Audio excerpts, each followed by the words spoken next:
Welcome to the Nerd Party.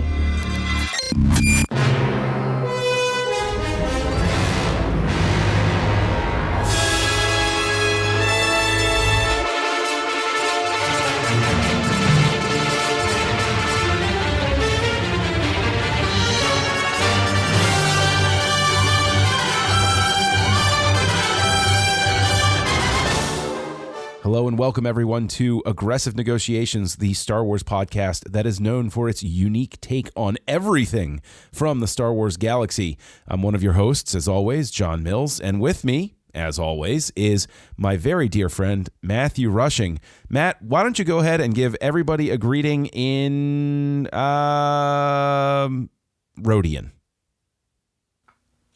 I can't. Perfect. I can't in Rodian means hello. There you go. It's so weird. We have just taught everybody something new about Star Wars. I love it. I mean, I had no idea I could speak Rodian. It's a little bit like, what's her face in Nemo. I can speak whale too, I think. So, yeah. I am here. That's actually something we should come back to though, because, and I know it'll seem tenuous at first, wanga. but the way that Greedo's lines were originally written, and I can't remember if I'm remembering this from the novelization or not, but you remember how they handled the universal translator from Star Trek Beyond? Yes. That was one of the thoughts. That was the original thought for how they were going to handle his speaking.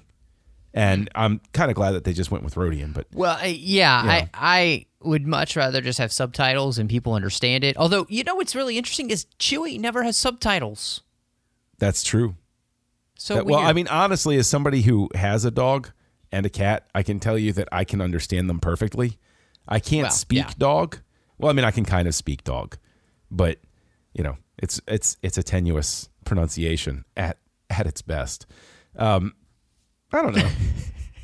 Why don't they have subtitles? That is a really good question. That's a really good question, actually. I wonder if it was just that thing like you were saying where, Chewie kind of, I mean, he's modeled after the family dog. He's, very much. And what was that dog's name? Yeah, Indiana Jones, or just Indy.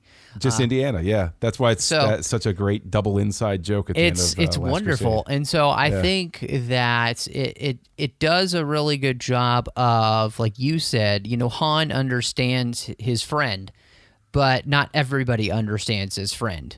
And so it just creates that. And it's kind of fun because, Chewie doesn't have a lot to do in the movies, but what's interesting is the way that you always understand him. Even, you know what I'm saying? Like, you can understand what he's saying because of everything that's going around him. It's great. Okay, so this wasn't what we were planning on talking about, but the thing is, I think we've opened up a good can of worms, and that, this is one of the things that actually occurs to me right now, and I don't want to lose this momentum because this is, I think, a good topic. Okay, you're mentioning Chewie, and Chewie doesn't get a translation, but then Greedo gets subtitles, Jabba gets subtitles. Bib Fortuna doesn't get subtitles either. Luke, you doesn't. You have to know what he's saying right off of Luke. You're right. He just speaks in Huttese. There's no translation there. And even when he speaks to Jabba in Huttese, Jabba gets subtitles, but he doesn't. He's no Jedi. I mean, we didn't really. Well, I mean, that's basic, subtitle. But yeah. You're right. That is really interesting when they choose to use subtitles and when they choose not to. And I feel like maybe the choice for subtitles is when they need the character to be explicitly understood. When Jabba is saying what he's saying, you obviously have to have that there, or you have to just have him speaking basic. And the same thing with, the Greedo scene. There's no way I think basic is going to look good coming out of that mouth. So it just makes much more sense to have him speaking in another language and have Han be able to understand it. Now, see, here's a question, though. Okay, and this is sort of where I'm going with the momentum, is with the prequel trilogy, there was a very conscious decision to have the aliens speaking what English, but called basic in Star Wars lore, English, or Arabesh when it's written. which I've never gotten an official pronunciation on that. Is it Arabesh or Arabesh? That is, I have always said it and heard it as Arabesh, so I'm going to go with that. Because I always took it as sort of like an imitation of the word Arabic. You know? I do believe that it probably has its pronunciation and idea probably based in that. So and and actually with the written language, something that sort of is strange is the with Arabesh, it used to scroll in the original versions of the movies from right to left. And then when they went back and they redid the effects, I don't know if this is true across the board, but I know that there are at least a couple of times where you see a readout when R2 is talking and it goes from left to right. And it's like, it's one of those things where I'm like, why would you change that? Like, it was cool that it was going from right to left. It underscored that it was sort of like a foreign language for English speakers. You know, Right. like, why would it go like left to right? Like, not everybody reads that way. I don't know. That's a good question. I wonder if it was, when they're, redoing some of the effects, it's just one of those things that maybe got missed, Or maybe it was a conscious decision for what, because like Star Trek 2, they did the same thing where when the Kobayashi Maru stats go away in the director's cut now, the 4K version, now they just disappear off the screen instead of going off one random letter at a time like they did in the original cut. Right. Which I think is just a strange decision, but whatever. But okay, so all right, coming back to the whole languages thing, with the prequels, I almost feel like there would have been a better acceptance of, characters like the Neimoidians if they had been subtitled. Do you think that their time on screen was simply too much that they couldn't be subtitled, or do you think that it was just a more mundane choice, like, I don't want to invent another language? Because I've never read any. You might have read something. I've never read anything where they had like an official discussion about it or a decision or anything like that. My guess is that your idea is actually probably right on cue. The fact that they do speak a lot.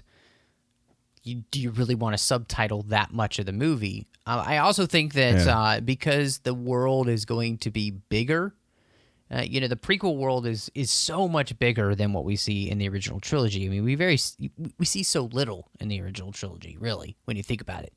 And I think that George's thought process was, let's use accents to give us an idea that these people are speaking a different language without actually having to go in and create another language, and therefore we kind of create this feeling, because he also carried that into the Clone Wars, and I really enjoyed that in the way that, say, Twi'leks spoke with a French accent. You got this feeling like it was an alien society. Their language created this kind of accent that they have, and it felt very realistic. And I'm thinking that's probably what he was thinking when it came to the I think he made, Neimoidians. because he caught a lot of flack for the accent that the Neimoidians had when Phantom Menace came out, and the accent that Jar Jar had, and which I think is completely unfair. But I remember. Oh, the magazine's out of print. I want to say it was Starlog, but there's no way. I don't think Starlog was still in print back in 1999. I could be wrong about that. But it was an interview with him, and it was post-release, where you're right on the money, where he said, I'm just remembering this now, he said that the decision to give them accents was he hated the fact that when he was watching sci-fi movies when he was growing up, everybody spoke English, and they all spoke it perfectly inflected. And it's to get to your point. And it where usually like people, sounds British. I mean, so. Yeah, well, yeah. Okay. Yeah, well, because the thing is, there's an odd undercurrent there, too, of is there even, because, any artist makes something and they put meaning into it without even realizing it sometimes. Maybe that is actually a big indicator of the change in the world, in the makeup of the quote-unquote world, the galaxy in this case, where everybody was speaking the common language, as it were, when it was coming to things like the Jedi and the Naboo and the Trade Federation and stuff like that. And so everybody you encounter on, a primary level in the prequels is speaking Basic. But then stability and order they no longer organically occur. They're imposed by the Empire. And so maybe that's just a sign that like there's disunity among people. Like the Empire has brought those divisions back to the forefront, is that they're not speaking the same language anymore. You know, what I was thinking is that I think the Republic has a very wide net. And yes, even though we are on, say, Tatooine in The Phantom Menace and, of course, in Attack of the Clones, I think that the Republic's influence, in a lot of ways, say the way that English has become the kind of the universal language of the world at this point. I mean, if you want to do business, you learn to speak English. That's just kind of the way it is. In every country, any major business, they speak English to deal with the rest of the world. And so, but, you know, by the time the Empire comes around, and we're only on the outskirts, you know, for most of the films. I mean, you know, we're on Tatooine again. We're on Hoth. We're on Cloud City. We're on all of these like far-flung places that are doing their best to stay basically isolated from the Empire. I think you're right. In a lot of ways, people kind of reverted back because there isn't that overarching Pax Republica that, you know, instead of, I like, you know, well done. I like that play on Pax Romana. We need to drop it like some sort of bug in somebody's ear who's writing these books to say, hey, use Pax Republica. Yeah, there you go. No, because think about that. Wow, you could even set something like back in the, you know, when the Grand Army of the Republic is around. It's like we're imposing the Pax Republica, you know, because that was the, you know, SPQR, Senatus Populusque Romanus, Senate and the Roman people. Yeah. You know? No, exactly. And when you think about the fact with the Clone Wars and, you know, the proliferation of the army for the Republic being all over the place, you know, it makes sense, again, that you would really be hearing, for the most part, basic. And then as that crumbles and the Empire takes over, of course, I'm sure that it enforces basic, but as a way of almost rebellion, people kind of start to go back to, you know, their root languages. They go back to their tribal languages. You know, things get tribal again.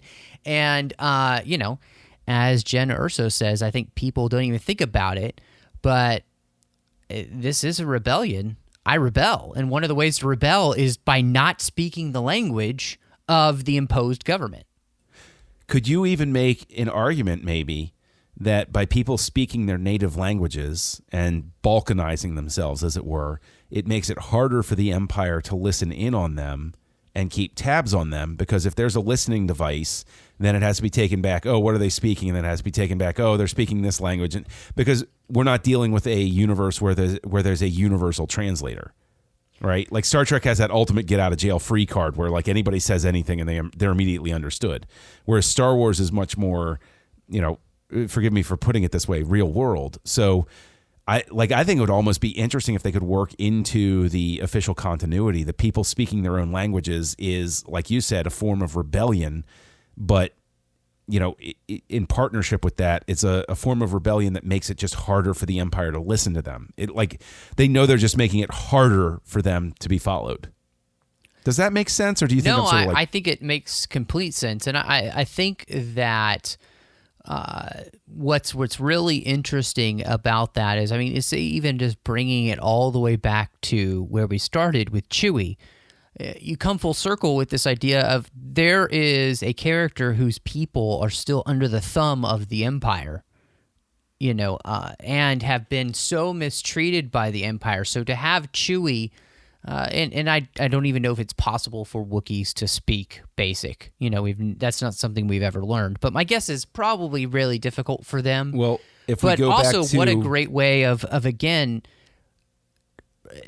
showing the diversity. You know, I think is really cool. So I always have trouble keeping it straight, but I can't remember if I'm stating this right or not. Please correct me if I'm wrong.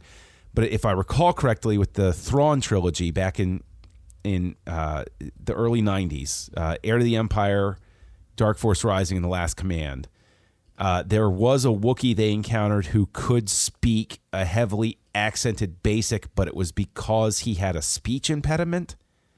Am I remembering that right? That does come from the EU. Yeah, which no longer exists. Yeah, that's Legends line. From what I remember, I do remember that being a part of the EU somewhere. It's lost in my brain exactly to where that was.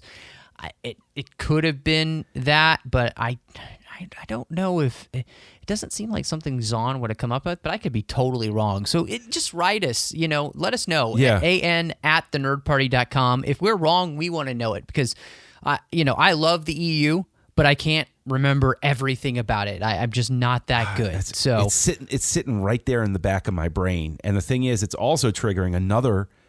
I'm sorry. I know. It's triggering another whole thing about the languages for me. And it's. I mentioned the universal translator a moment ago. And in Star Wars, you have the protocol droids. And I want to get your read on it because I have an opinion. Which do you think is a better solution for a multicultural galaxy? Do you think it's better to have the universal translator or a protocol droid? I like the universal translator better because it's not as annoying as C-3PO. But TC-14 wasn't very annoying, was she? No, she wasn't. So she was all right. No, she was. I think it just makes it really interesting, and it sets the universe apart, this idea of droids, because and I'm thinking of Lucas back in the day, robots had always been seen as like villains for a lot of sci-fi. And, I'm thinking of the day the Earth stood still and everything, and you're thinking of all those B sci-fi films where the robots are the villains. And yet, to make the robots these kind of lovable, almost pet-like creatures, that you enjoy having around and somehow become your friends, even though they speak in ones and zeros, basically, is such an endearing thing. And I think it really, I think George just created something very special with the idea of droids and the idea that, all these different languages, it kind of made sense that you would need a protocol droid to speak 6 million forms of communication. So, see, for me, I definitely fall on the side of the protocol droid because the protocol droid is going to know not just the language. I mean, how many times, do you see, in Star Trek where the universal translator, it isn't quite working, or, it's, Right. I said it, but I said it in the wrong way. Like a protocol droid is in existence not just to translate, but also to, observe the customs and the inflections and the body language, if you will.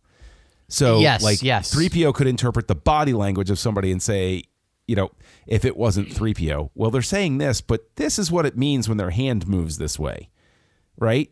And a computer can store all of that. A little robot brain can store all of that sort of information, as opposed to because it's not enough just to know somebody's language. You have to know their customs. Like I could learn Japanese and I could fly over to Japan and I could create an international incident because I might know the language, but I don't know that you're not supposed to, I don't know, high five the emperor or something like, you know what I'm saying? Like, whereas a TC-14, let's not say 3PO because 3PO is sort of a bumbling fool, but like, a TC-14, I could go for the high five, and TC-14 could grab my arm and be like, no, don't do that. So that's why I fall on the protocol droid scale. Well, and I think what's going to be really interesting because this whole idea of droids is going to be, I think, completely put on its axis. I mean, it's going to be completely changed when Rogue One comes out because K2SO, we've heard already that this is a droid who's been under the thumb of the Imperials, the kind of slavish programming that it has. And so adding a whole new layer to the idea of what we think of as droids, I think is going to be very, very interesting in the ways in which a droid that's freed from that wants to join the rebellion. So they're adding something completely different to the idea of droids that I think is, again, it's really going to turn on our heads something that we've just not seen before in Star Wars. So, I'm excited to see a whole new side of the galaxy that we've never even considered before, because as I said before, we kind of think of droids as the lovable pets of the galaxy, but that's because we've only seen droids that have been treated well for the most part. I mean, R2 is beloved by Anakin and Luke, and 3PO is tolerated by everyone. Nobody has melted him down yet. No, even though Han very much wants to, and I completely understand why. Yeah, no, that's a good point. Although even with the red arm. So. Red arm? Was that a thing? Yeah, that. I don't remember. Do you remember Did he have a red arm? In The Force Awakens, he had a red arm. That's why you didn't recognize him. They I barely even remember that. Yeah. They didn't even draw any attention to it. It was weird. Yeah, it's so weird. So here's a question for you though, because you're mentioning 3PO and droids and everything. 3PO in Empire Strikes Back is translating the Falcon for Han. Yes. Okay. Yes. And Chewie. Wouldn't Han and Chewie have been really screwed, and Leia for that matter, if 3PO hadn't been on the ship? How is it that Han, maybe this explains the condition of the Falcon, in that Han can't understand the computer that is telling him how to fix things? That's sort of that's intriguing. I hadn't considered that before this moment, that 3PO, if 3PO isn't there, they're just going to root around on the Falcon. They're going to have zero clue as to what it is they have to fix. I don't honestly know. That is a really great question. I think that's a fantastic question as to how that is supposed to work. Because to me, and maybe the thing is that he always goes to Jiffy Lube. And they always have the droid that can understand the Falcon, so, and I guess maybe it I don't know, would it be Jar Jar Lube, and that's what he did after. That's what he did. That would be a very unfortunately named company or product. That would. Well, I mean, that was his only option. After Jar Jar Lube could have like the cure for anything, and I don't think anybody in the Star Wars galaxy, everybody, hey, let's go to Jar Jar Lube. Yeah, I'm good. Yeah, I don't need to go there. Nope. No. That's not going to be a thing. So it didn't last very long. But, poor guy. Anyway. You know what killed me, though? Actually, just to sort of like round it out, to bring it, because you mentioned Jar Jar, is the first time they walk into Odo Gunga, you can hear the Gungans in the background speaking Gungan.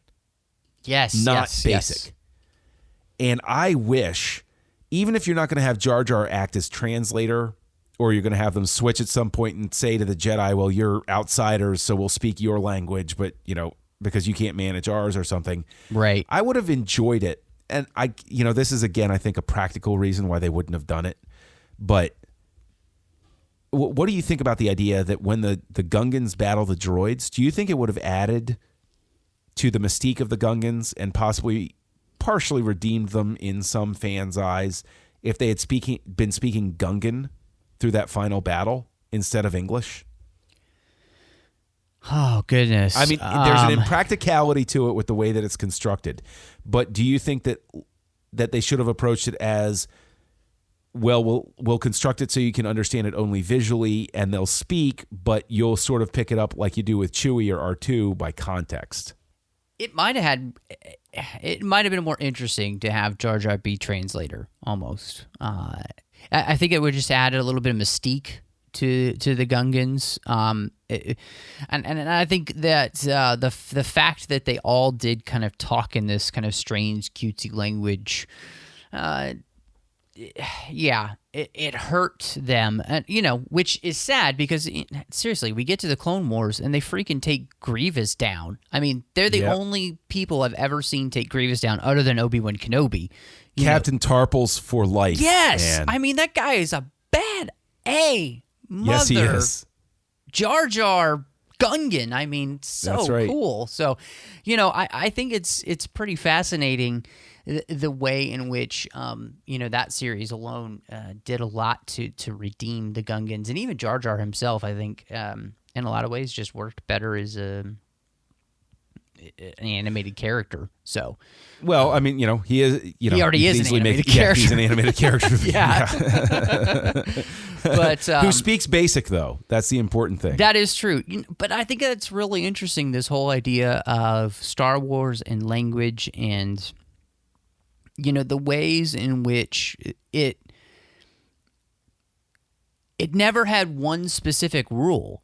I think that's what made it really interesting. And so the fact that you have, say, for Chewie, one rule where Chewie just speaks his language and you either understand him or you don't, or you just kind of pick up on it, is great. And then, for other aliens, we need that translated, or we need a translation droid. We need a protocol droid. I think it what it really did is it solidified the universe, and it helped create a feeling that this universe was real in some ways, because of the differences in the languages and the way that people would understand some and some people wouldn't. So I really like that. Kind of funny that we just kind of ended up on this when we were supposed to be talking about something completely different. I know. Sorry about that. That's but okay. You know what? That is what makes Aggressive Negotiations special, folks, is these are the conversations that we, as good friends who love Star Wars, that you've sat in a corner and you've had conversations just like this. And as Matt said earlier, we would love to hear from you. We do have an email address, A for aggressive, N for negotiations, @thenerdparty.com. Go ahead and reach out to us. We would love to hear your take on these things. You can also reach us on Twitter, @the_Jedi_Masters, or on the network's Twitter handle, which is @JoinNerdParty. And I think that would be great. I'd love to hear other people's take on this. Well, yeah, no, I would too. And on top of that, John, you can also check us out on Facebook at facebook.com/thenerdparty, where our episodes get posted. Great place to have a conversation there as well. And love to hear everybody's thoughts about so many places to get in touch with us that way. But one thing, John, I would be remiss. Another remission. That's right. There's a lot of remission happening on this show. And it can't happen. It just can't happen. And the reason I would be remiss is because, we've been doing our review contest here, and we've only got a couple weeks left on that.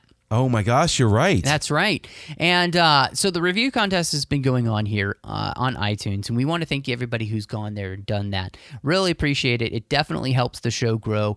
There are a lot of Star Wars podcasts out there, so if you think people should be listening to our show, giving us a review really does help. And I really want to thank my good friend Riley Blanton. He gave us a review. Riley guy, fantastic 5-star review. Really thank it. And it was just short and sweet. He said, "Love would Matt and John do? Cheers, guys." And the title cheers was to you, Riley. In-Depth Star Wars Discussion. So thank you so much, Riley. Really appreciate you taking that time out. It means a lot to us to have fans from other podcasts like the Star Wars Report, which is fantastic.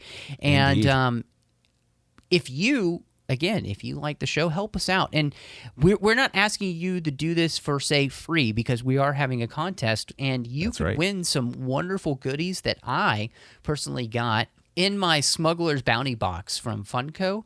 And I got a couple things in there that are exclusives. I got a really cool C-3PO hat and a wonderful mug of Jabba the Hutt that we would love to give to you. So just a couple weeks left on this. Make sure you get your review in, and then we'll pick the winner on the show in just a couple of weeks. And another great way that they can help the show, Matt, is they can go over to lootcrate.com. That's right. /nerdparty. Enter the code NERDPARTY at checkout, and you will get a discount on a wonderful monthly service where they send you a box of goodies every single month, and they have themes every month. And these themes are pretty darn clever. I mean, they put in shirts, collectibles, exclusives you can't find anywhere else, and they put them in this box. They send it to you. It's less than $20 a month, and you get so many cool things. And the theme, actually, for the month of October, of course, is Shocktober, where they are, if you're a horror fan, okay, I've read, and I know you are, John. Oh my gosh, am I ever. They are, I even still remember reading and loving Death Troopers. Which was, if anybody remembers the big zombie mashup, that's one of my favorite Star Wars ancillary books ever. But going over to lootcrate.com/nerdparty, enter the code nerdparty, and they're going to send you a box in October of Shocktober stuff with things from Friday the 13th and Halloween and Texas Chainsaw Massacre and just things that go bump in the night and give you goosebumps. So go on over and check that out and help the show out. And you know really what, John? I did appreciate want to say a quick thank you to somebody out there did that, and we saw Yeah. the returns for that on the show. So thank you, whoever it was. Yeah. Thank you so much, because not only does it help us out, but it helps us keep getting supported from Loot Crate. So we really right. do appreciate your support. And it helps keeps us trucking along. But you know what else we live on, Matt? What we truly live on as podcasters is discussion with people who listen to the show. So why don't you go ahead and let people know where they can find you elsewhere when you're not on Aggressive Negotiations?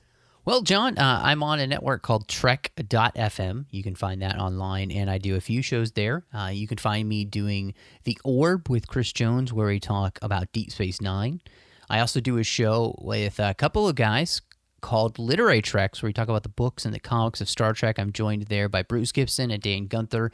Fantastic. We also get to interview authors. In fact, we just had Star Wars and Star Trek author John Jackson Miller on to talk about his upcoming Star Trek series. So you check that out. It's super fun.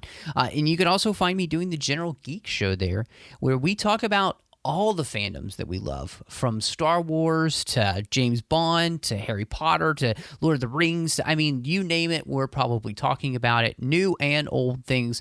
It's a blast. And in fact, we also have our own dedicated Star Wars feed there that I think everybody would love as well, because my illustrious friend John Mills is on almost every single one of those episodes.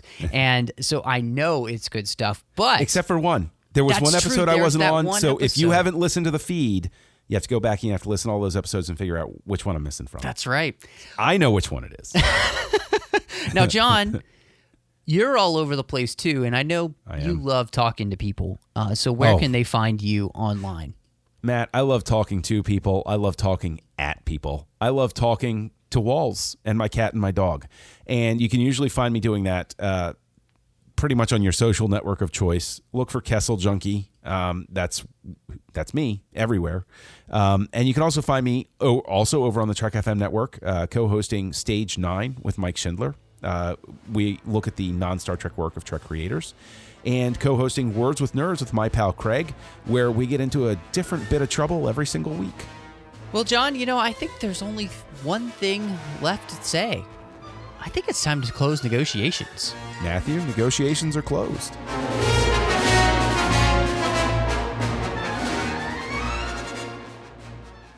Join the revolution.